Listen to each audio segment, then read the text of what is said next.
Kate Mila-Falcha, welcome to Irish Granny Helen.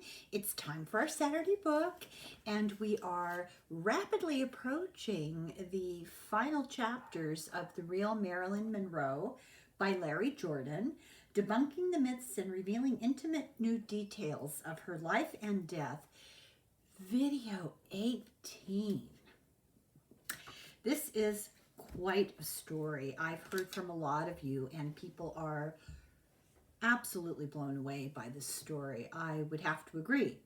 And just to let you know, a few more chapters, a few more videos, not very many. And I have been in touch with the author, and he absolutely for sure is coming to have a nice long discussion with us. However, we haven't set a date because commitments that he has. So, not very long. I don't want to make false promises. Week, 2 weeks, maybe, but we'll see. Rest assured it's going to happen. Just, life. So let's proceed with this book. We are on chapter 49, A Sad Sunday Morning. Let me get into the book here. We're a good 629 pages into this book. So even before dawn, which happened at 6 o'clock, 7 minutes after 6, on August the 5th of 1962, there was already a crowd of media outside Marilyn Monroe's house. And they heard, because they were always monitoring radio communication, and they heard Clemens calling for backup, the police officer calling for backup. So there was a stream of people in and out of the house. That's according to the neighbors. Newcomb arrived in her pajamas with a coat on, the same thing she wore the night before at Lawford's. Suspicious.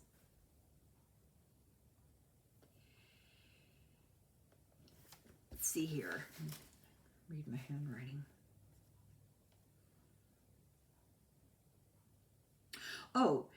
Next to Marilyn Monroe, the next people to own Marilyn Monroe's house told the author of this book that Newcomb could have easily gone out the back, the way that the house was arranged. She could have left the back of Marilyn's house and come around the front, and it would have looked like she just arrived. There were no photos of Jeffries arriving because he was there all night. Clemens, the cop, felt that Jeffries, Newcomb, and Rudin were there before him, and they were trying to stay out of his sight, but their vehicles were already out front. But he felt like they were there. He put two and two together later. Those cars, who did they belong to? These three people kind of show up out of nowhere later, and he figured they were kind of hiding, lying low. He did not declare it a crime scene, which he should have done immediately, and that was a big blunder. But of course, he was told that it wasn't really, we all know what they thought had happened. I can't say the word. It starts with an S, and you know what it means. The photographers did snap the body being removed about 6:30. And you could see that Hamilton and several members of the gangster squad, Los Angeles police intelligence guys, were there. And this was really very unusual for them to be at the scene of a crime like this, but it wasn't even a crime. It was a self-inflicted scene. So their presence was just a tip-off, a tacit, but nevertheless a tip-off that something odd was up. Newcomb cried when the press started asking her about, did Marilyn do this? Kind of creating the implication that she had. Detective Sergeant Byron warned that there was no evidence that that was true. He was careful from the beginning. Most of Marilyn's close friends denied the possibility. They thought that was ridiculous. So how come Newcomb, who was also supposedly close to her, went along with this story? And the assumption, like people are figuring that she did this to deflect attention away from the AG. Of course, my dogs start barking. Oh my God. Clemens notified the coroner and he told the mortuary, come and get her. The deputy coroner later disputed the claim that it was a normal rotation. Okay, so ordinarily, the scene would be cordoned off to be investigated, and she should have gone straight to the coroner and not to the mortuary. But this weird story was circulated that, this is normal for her to go to the mortuary. Very contradictory and untrue. Everyone knew that this was not the usual way of doing things, but Greenson, who was there, insisted as her doctor that he could override the usual way things were done by the police. And he wanted her to avoid going to the coroner's because he feared the findings would implicate him, is the question. My voice rises at this because, it's a question. Did the other cop that was there, Iannone, okay this irregularity? It is not really well known how this went about. The mortuary received her. They came and got her. They received her body at the mortuary, and the mortician took intake notes and said that rigor mortis was advanced. Now that doesn't really go along with the story of when she was found and what happened. And according to this mortician, it was hard to straighten her out because rigor mortis was so advanced. And as he put it, she didn't look good. Rigor begins 2 to 6 hours after death. It was already advanced, and it lasts about 6 to 12 hours. So this is around 6:30 in the morning. Back up and figure it out from there. So she probably died far earlier than the 3 a.m. that they purported. That's the story, because the rigor was so advanced. Of course, the media followed her body to the mortuary. In the mortuary, they were so concerned about this, they hid her in a storage closet. The employees were really alarmed about security. There are photographs of the broken window, and they are very much staged because we talked about this last week. Marilyn kept one solid sheet of blackout fabric nailed all the way around the window, not curtains, and all that stuff was completely removed, and there was no broken glass inside. If you stand outside and break a window, the glass is going to fall in. All the broken glass was outside. It was shattered from the inside out. Jeffrey this is the handyman, saw Newcomb searching Marilyn Monroe's bedroom at 8:30 in the morning. The cops actually had to drag her out. They had to escort her out of the house. According to witnesses, she became unglued and kept trying to go back inside.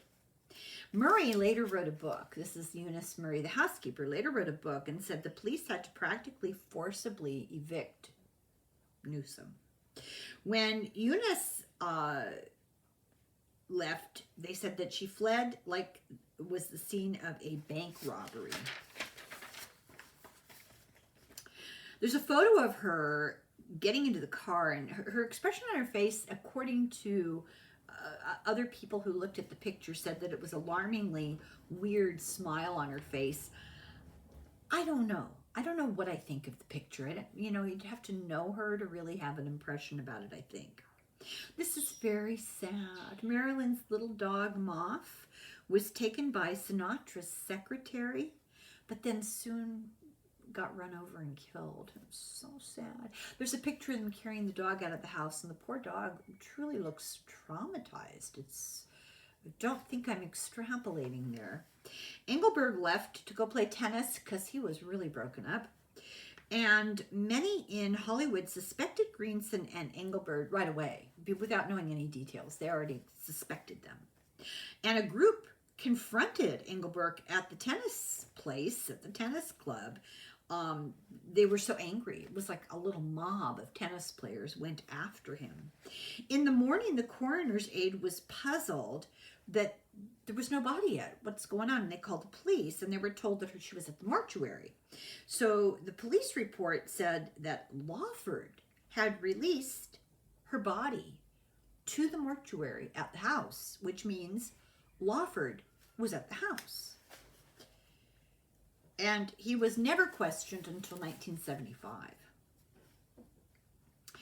The coroner's aide freaked out because her body was at the mortuary, and he was afraid they were preparing to embalm her, and he knew that they wouldn't have forensic evidence if that happened. And so he had jurisdiction, and he demanded that she be taken to the coroner's for an autopsy.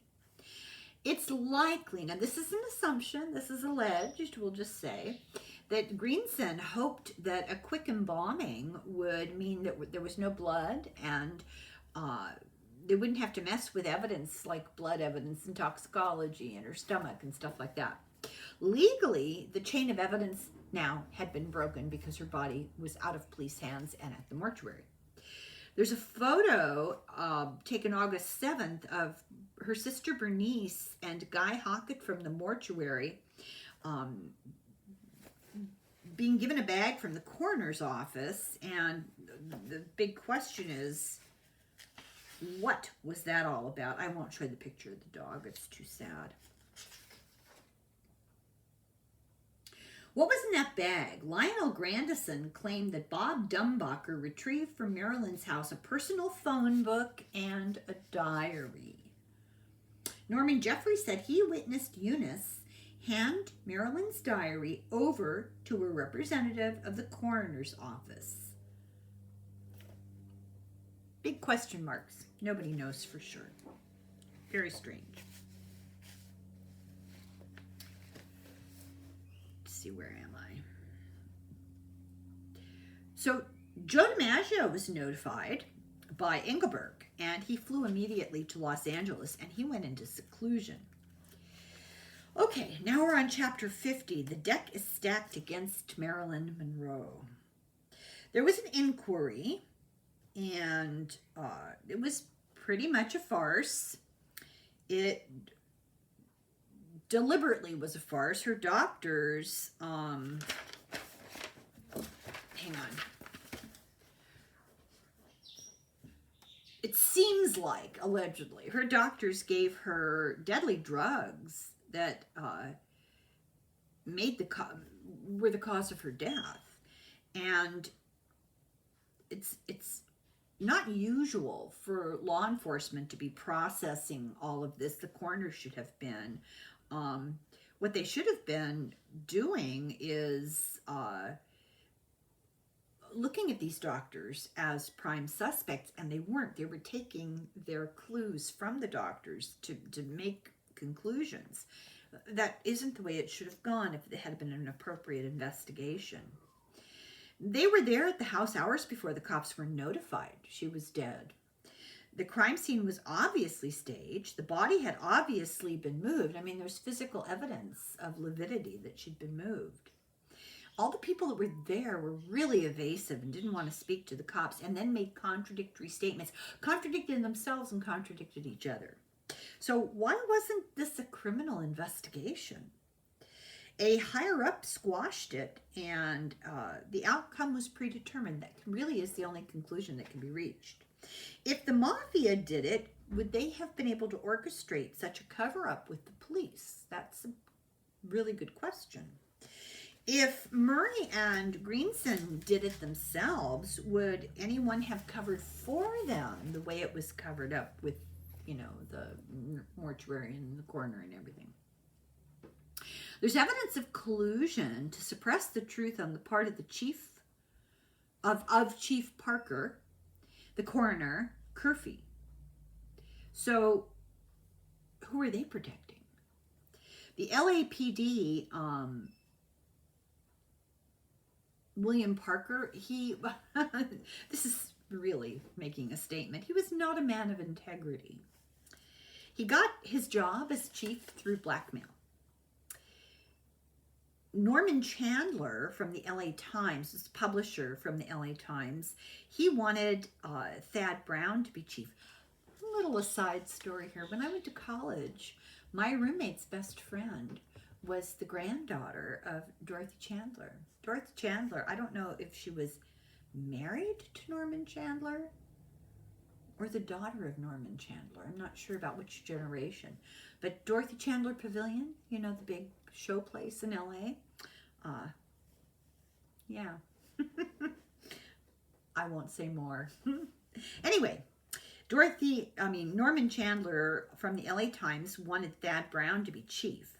Parker had his pal Hamilton in intelligence dig up dirt on Chandler, Norman Chandler, who was having an affair with a member of the police commission. God. So Hamilton got a camera and he got spy equipment and he went to the beach house where they had their trysts. And this is illegal, by the way, for cops to do because there's no crime committed. They're just fooling around as adults will. But that's not a crime.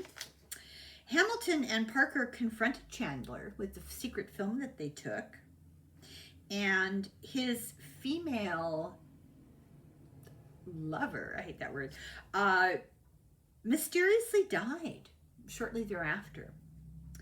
And Parker got the job. Guess who picked him for the job? The commission. So, it's this incestuous ring of collusion and corruption. Gene Roddenberry was a cop. I didn't know that. And he wrote Mr. Spock. He fashioned him after Parker, that lack of emotion. The Attorney General met Parker when the Attorney General was on the Senate Committee against Organized Crime. And they were partners in crime, allegedly. The Attorney General often recruited LA cops to do favors for him, the gang squad, whatever they were called. He used Parker's private apartment in the Biltmore Hotel for his headquarters during his 1960 Democratic National Convention thing. Friend of the brothers and labor leader Jack Conway was very alarmed, and he sent the AG information about Parker's awful record. He did not like the fact that the AG was such pals with Parker. And the AG ignored all of this and called Parker the best police chief in America. Best police chief money can buy, allegedly. Parker was an urban segregationist, no different than Bull Connor in Alabama. Los Angeles had racial rent and buy covenants to restrict living areas of certain minorities. Even in 1948, these were illegal. They still did it. Oh, when I went to school in LA, there were definitely areas that did not rent to Black people or Hispanic people. Everybody knew it. I have no proof, but everybody knew it. For the police, he liked to recruit former military people and Southern whites because they were abusive and corruptible, and that suited him. I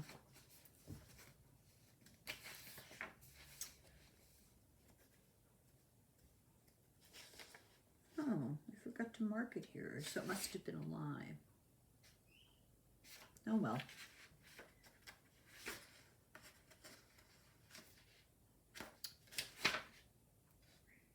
Oh, here we go.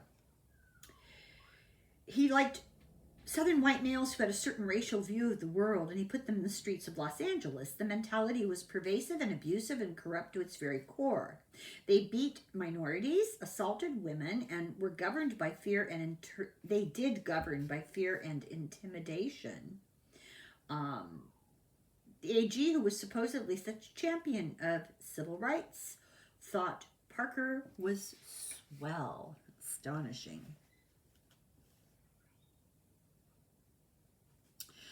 Parker hated Hoover.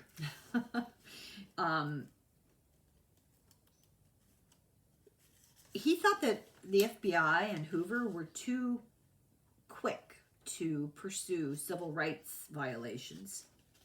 Hoover says, "I have no use for this fellow Parker, and we should keep our guard up in all of our dealings with him." So the FBI didn't trust Parker, the LAPD police chief. Parker stirred up discord with Hoover for ulterior motives, and so it's not hard to believe that Parker would protect the interests of and ingratiate himself with the AG, because he had his eyes on the job. He wanted Hoover out, and he wanted to be head of the FBI. The AG was in a position to exploit this little feud that was going on. Both men sprang to his aid whenever he asked. They were in a competition to see who could provide him with more support, who could kiss up more and then keep the FBI position. Both interceded to protect him and short-circuited the investigation. Hoover came out on top. Ethel once asked Hoover, "Isn't Parker wonderful? Don't you think he should be the one to replace you if you retire?" No. Hamilton also was close to the AG and had enormous power. Now, this is the guy who was in intelligence. He knew that true power was invisible, that visibility was vulnerability. He was certainly an invisible power in Los Angeles. Hamilton knew where all the bodies were buried, literally, and who buried them. In 1956, Hamilton helped form the Law Enforcement Intelligence Unit, which grew into a fraternity of intelligence officers from 225 state and local police departments who gathered and exchanged information.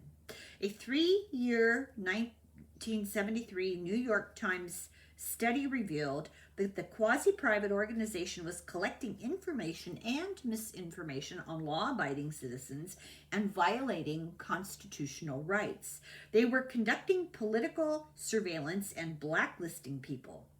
The Detroit Board of Police Commissioners accused the entity that Hamilton had formed of lacking regulatory controls and abusing sensitive information, which was shared even amongst low-level people.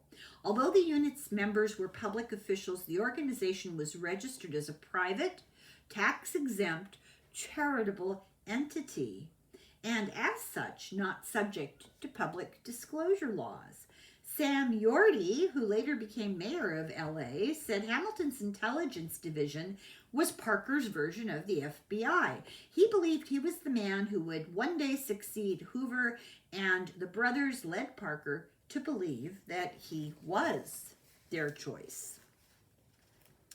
There's written evidence of all of this. Ironically enough, it's stored at the Kennedy Library.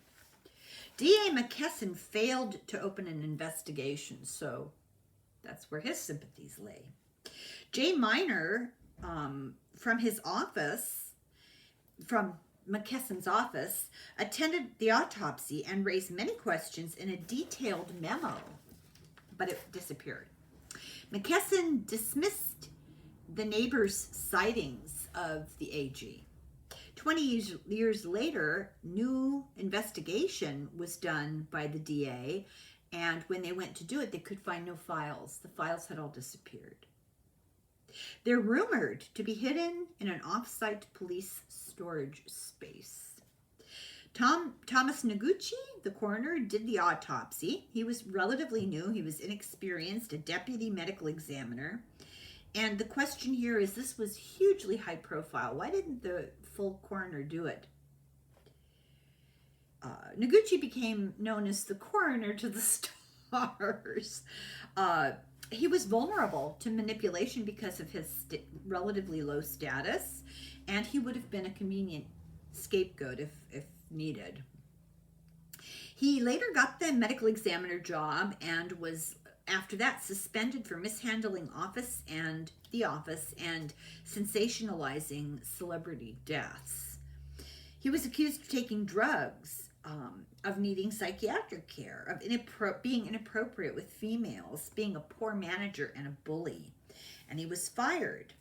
Then there were televised hearings, And the testimony against him was really bad, that he made morbid statements in the office, including wishing the AG would die because it would elevate his reputation as a coroner, and he hoped an airliner would crash into a hotel to bring more attention to the office. These are not my words. These are the intentions of a former medical examiner in Los Angeles in the 60s. A Japanese secretary believed he behaved inappropriately towards her and made racist and anti-Semitic remarks. He was portrayed as a power-hungry megalomaniac, and a UCLA psychologist said that he was manic-depressive. He never testified during 7 weeks of testimony during these investigations into him, but while the commission adjourned to mull over its decision, friends of the beleaguered medical examiner bought full-page ads in the LA Times under a banner, a plea for justice, and claimed that never has the Japanese American community been more aroused. Interesting choice of words. Noguchi won the PR battle and put so much pressure on that, the image, that he got his job back. But then he was fired later by the Board of Supervisors, and he sued them for $1 million. He was judged against, and he appealed, and he was told no again. Apparently Sinatra and Rudin, now Rudin was Greenson's brother-in-law and Marilyn's lawyer, they pushed to get Noguchi out of office. That's interesting. Why? Should we trust his autopsy of Marilyn Monroe? He said that when he saw her, he felt real sadness. He was told that she was found in a locked room. The cops never investigated this. Turned out the room didn't lock. He was told there were large numbers of sedatives missing. Not true. He was told that she had done it herself, according to her 2 doctors. Noguchi had written for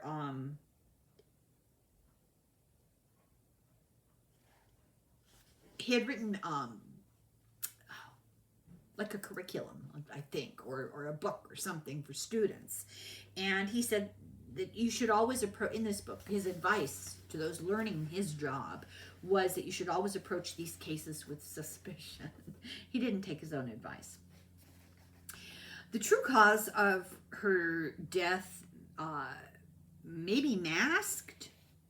And this also showed, well, the true cause of any death could be masked, which is why you always have to go into it suspicious, and that there's a real importance to the chain of evidence, which was broken in this case, and you should reconstruct the circumstances. That never happened, and study the death scene. That didn't happen. He didn't follow his own advice, and he took superficial information from the police. He believed the 2 doctors at the site, and he looked no farther. Red flags all over the place, some of which are the lividity was dual. When a dead body has blood pooling in 2 different places, it means it was moved. Greenson told Clemens, the cop, that Marilyn was not moved. It's obvious that she was. You can't argue with lividity. Why did he lie? Lividity becomes fixed and won't change, and you won't get new lividity after 6 to 8 hours. It takes 2 hours to appear. So she was in one position dead for 2 hours, then she was moved dead, and new lividity began before 6 hours had passed. That is inarguable. Oops. Cyril Wecht has died. He died recently. I think he died in 2021, if I'm not mistaken. 2021. He was the great expert of forensic science, and he said at a death scene the body should not be touched and the medical examiner should be called immediately. And the question begs to be asked, according to everybody with suspicion on their minds, that was the needle that was put in her heart the reason for the delay. Lividity would very well hide a needle mark. There are descriptions of bruises and marks all over her, and you can see them in the picture in the book, that suggest that maybe she was held down with pretty heavy body weight and given an injection. Noguchi did record signs of violence. The original exam of the coroner showed bruises on her arms, backs of her legs, and other places in her body. And the form that this was written on disappeared. And a new sanitized version omitted these specific details, but it was recorded and seen ahead of time. These kinds of bruises connote a restraint, not a beating. It wasn't that she was beaten as she was held down. The mortician and the police never mentioned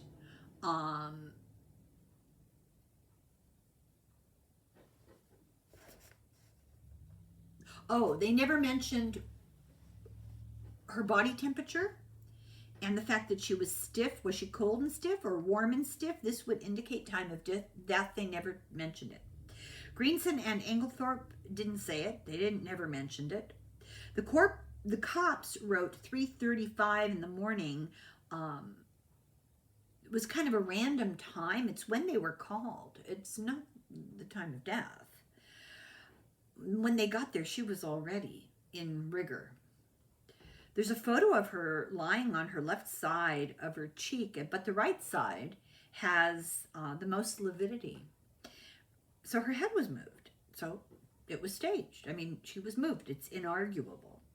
Noguchi and the chief medical examiner tried to get the autopsy to fit the 3:35 time of death. Body temperature might have conformed to that time, but you don't know the ambient temperature, the temperature in the room. But the rigor and lividity do not agree. Body temperature can be falsified, mismeasured, or affected by external factors.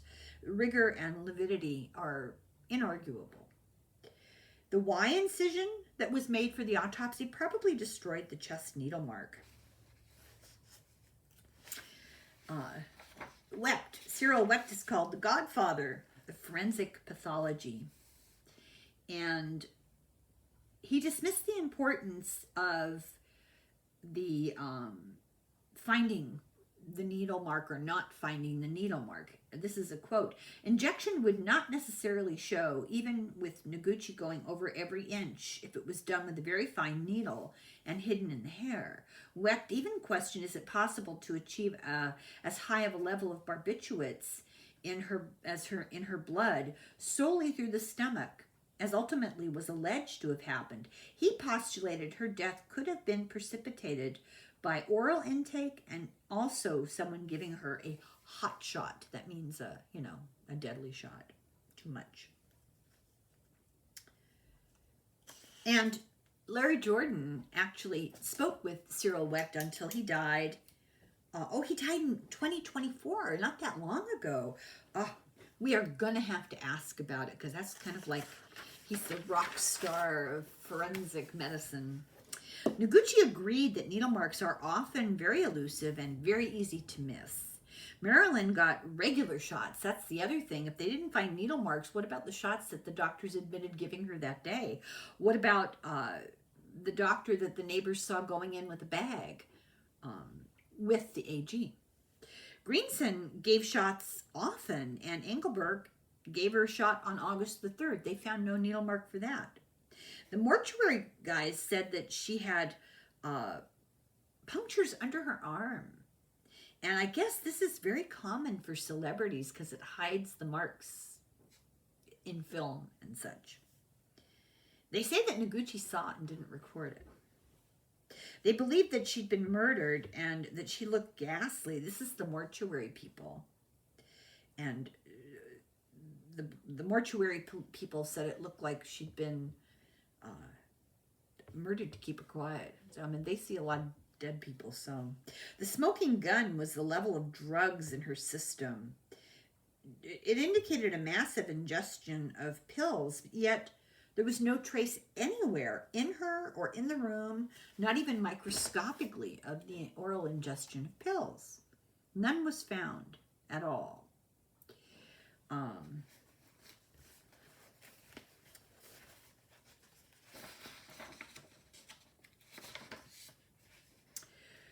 A toxicologist at the LA County Coroner's Office has stated, quote, with death through oral ingestion, the concentration of drugs would be highest in the stomach. when compared to stomach levels resulting from intramuscular or intravenous ingestion. If you put them in your stomach, it's going to be higher there. It's nearly impossible for a subject to die precisely at that moment when the entire medication would be absorbed beyond the stomach. It's a process, is what he's saying.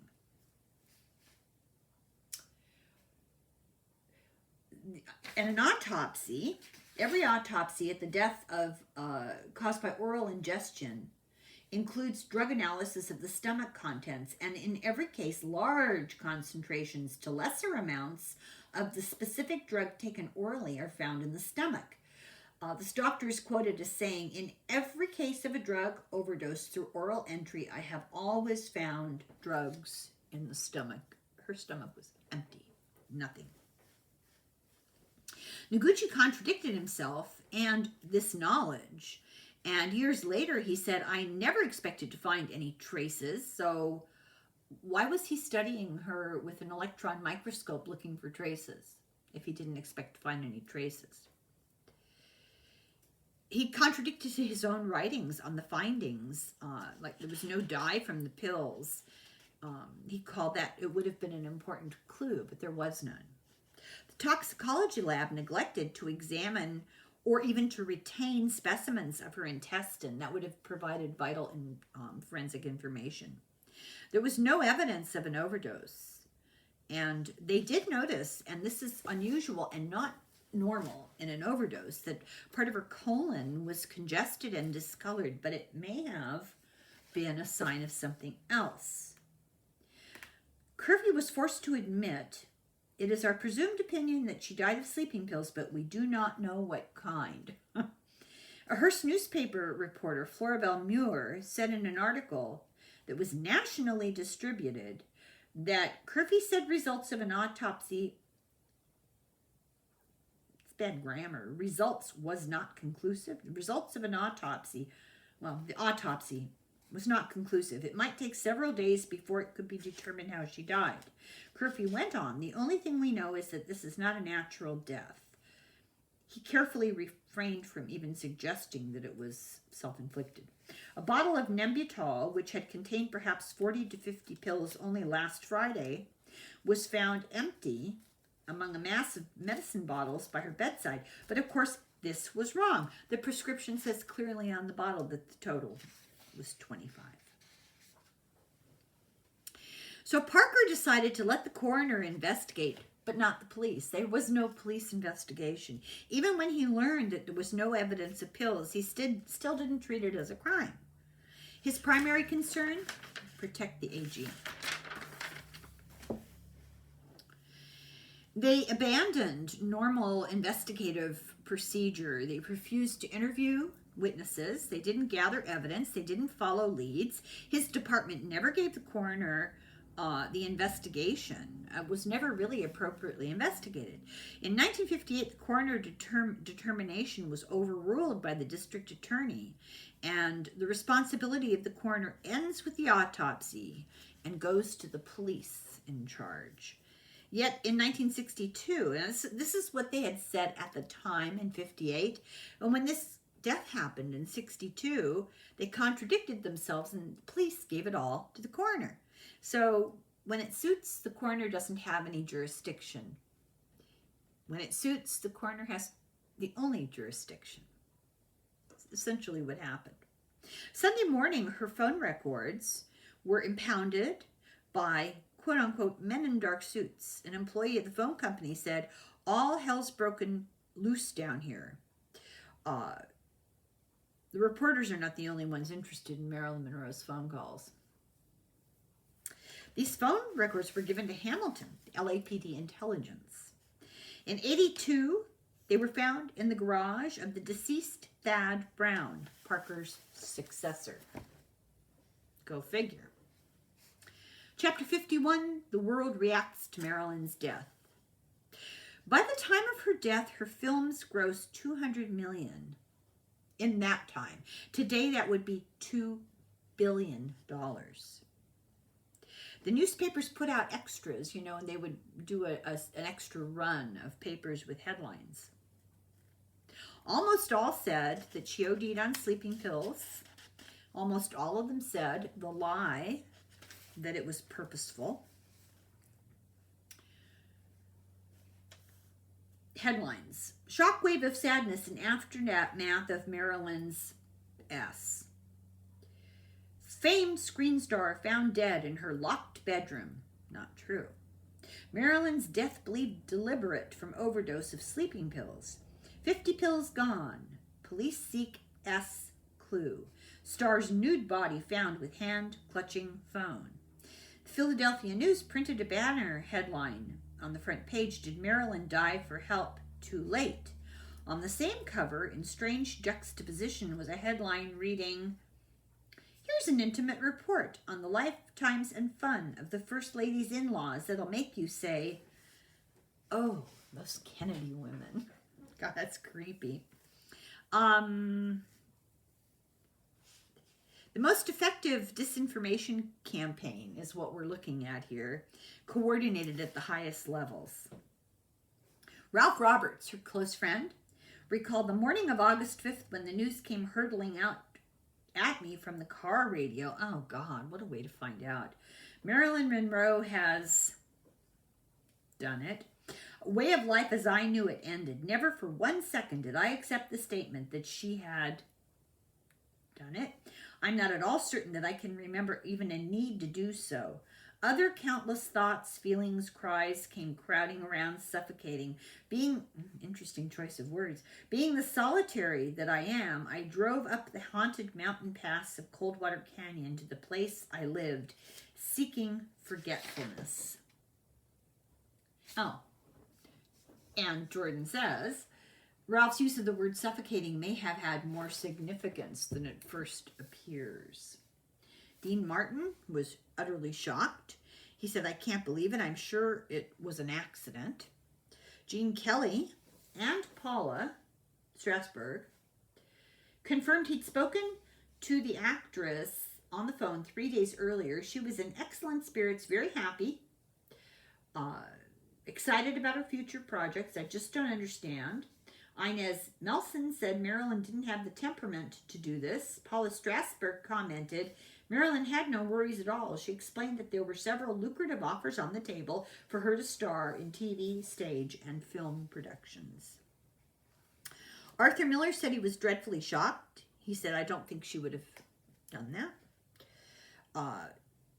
Dorothy Kilgallen was so upset. She couldn't even write about it because, she made a few snarky comments and insinuations about that relationship with the brothers and the stories that were flying around, and she felt responsible.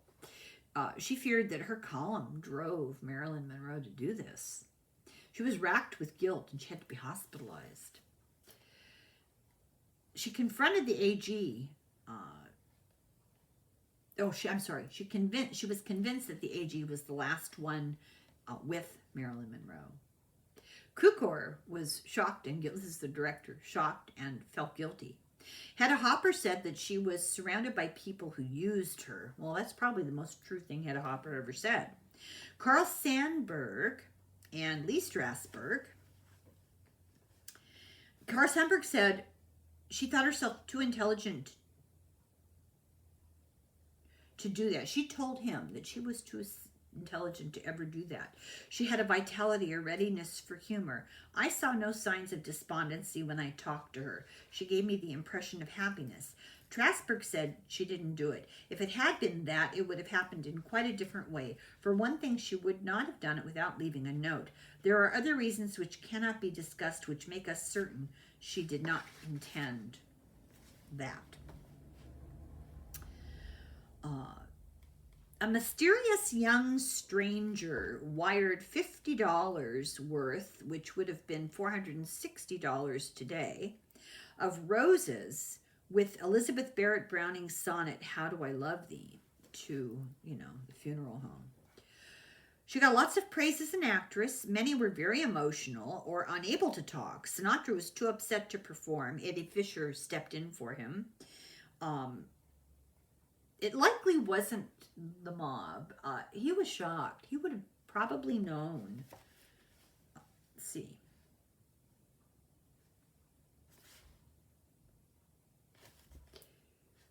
He was deeply saddened. He said, "I'll miss her very much." Milt Evans said there was no doubt that Frank was in love with Marilyn. His butler said it was a bad time that August, strange things that had been happening. Frank was in shock for weeks after Marilyn's death, distraught. He began to suspect Lawford and his brother-in-law of possible foul play.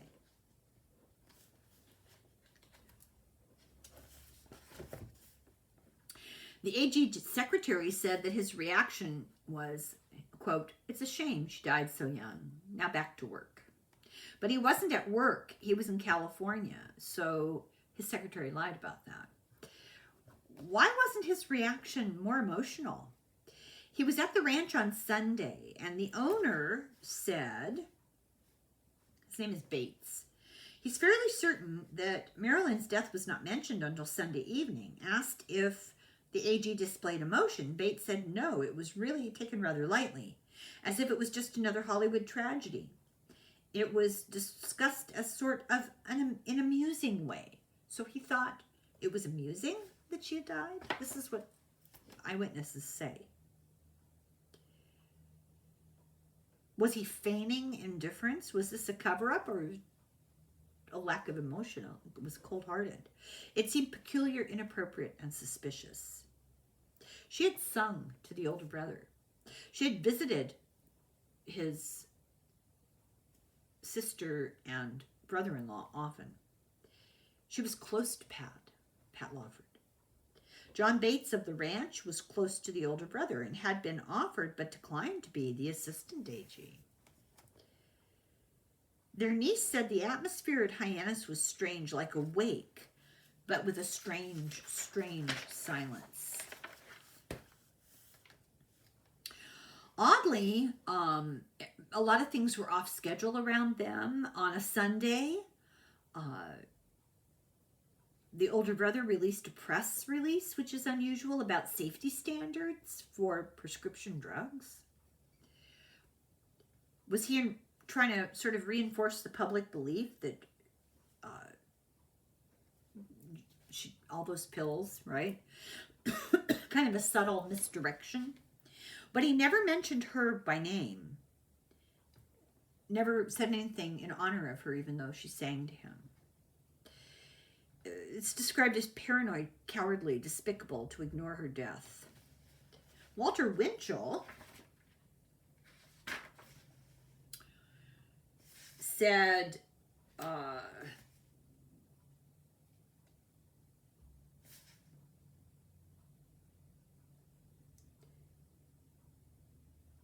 okay, I'm not going to read all of this because it's kind of like snark, you know. She got fired from 20th Century Fox for not showing up, but she found the time to fly and sing happy birthday to the older brother at Madison Square Garden. How come the president or press secretary, Salinger, or anybody got too busy to publicly regret her passing? No public statement. Monday, August 6th, the AG made a weird speech to the Bar Association, praising Hoover to the high heavens. "I admire him greatly," which was a huge lie. Why was he doing that? He hated Hoover because Hoover worked against his brother's nomination, and it was just really out of character for him to do that. After the assassination, the AG said in an interview intended only for future historians that the FBI director was a dangerous man, a menace to democracy, and a habitual blackmailer whose poisonous power over presidents and politicians came from his secret files. In '64, he complained that Hoover acts in such a strange and peculiar way. He's rather a psycho. So now he's giving ringing endorsements of the guy who is a threat to the nation and unfit for office. There's something amiss here. Did the FBI help cover up the AG presence at her home and his possible role in all of this? And then why did he visit the CIA while he was on vacation with his family? That seems like an odd little side trip. Oddly, there was a huge command performance in Washington, D.C. with dancers and an orchestra and 1,200 plus kids in the audience that had been planned for months. And this was a big deal that the POTUS was like in the forefront of this because it was for a foundation. And he made I was supposed to be there the whole time. He made this tiny brief appearance, gave 5 minutes of remarks and left. And Jackie, who had sponsored it, didn't even show up. The performers, this is really weird, they were supposed to have been fed. It was supposed to be a meal for them. It was supposed to be an honor and a big deal. They were given spaghetti sitting on the floor of the East Room. They didn't even bother to set up chairs for them. It was really weird. He had no time for this big thing that he had planned in the public's eye. But on that same day, he played in the pool twice that day, 2 different times, with different women. So he dodged several calls from Judith Campbell, who wanted to ask him what did he know about how Marilyn really died. He stood up a group of more than 100 ministers who were coming to discuss, I can hardly say the word, ethics. The AG was also not there, and he was supposed to be. His assistant met with them on the lawn and didn't even let them into the White House. It's some very unusual behavior. But he did spend 4 hours that night with, this is POTUS, spent 4 hours that night with Mary Pinchot Meyer. Jackie did not go back to the White House. Instead, Jackie went to Italy, took Caroline with her, and left John Jr. with her parents. And she was gallivanting around Italy.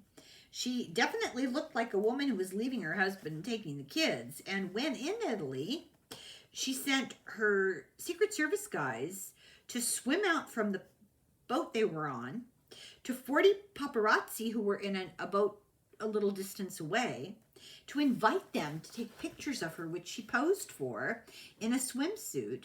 And these pictures went around the world. And she spent the entire summer at a place that was recommended by Gore Vidal.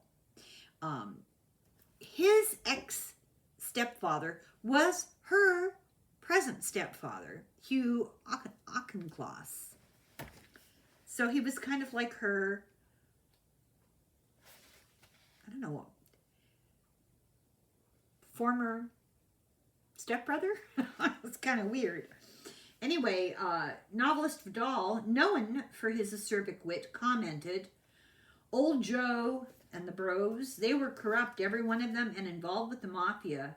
The older brother's sexual adventures, which so fascinate the press to this very day, are of no real consequence, except that his affair with Marilyn tied him to the Chicago mafia because they were trying to blackmail him with that information." Lots of gossip about Jackie and Gianni Agnelli, a married playboy and heir to the Fiat company. Headlines like "Jackie in love" and "Was it revenge?" She didn't like how she had been embarrassed by, POTUS. He wired her, and after all these pictures came out, and said he'd like to see a little more Caroline and a little less Gianni. She was in Italy for so long that Time magazine thought that she might yet declare herself a permanent resident. After 24 days, he ordered her to come home. And it's known, I guess, through channels that she discussed self-harm with a priest after her husband's assassination. And her diary was found in 2003, and she talked a lot about Marilyn. I think I'm going to stop here because we're at the end of a chapter, and it's always much better to stop at the end of a chapter.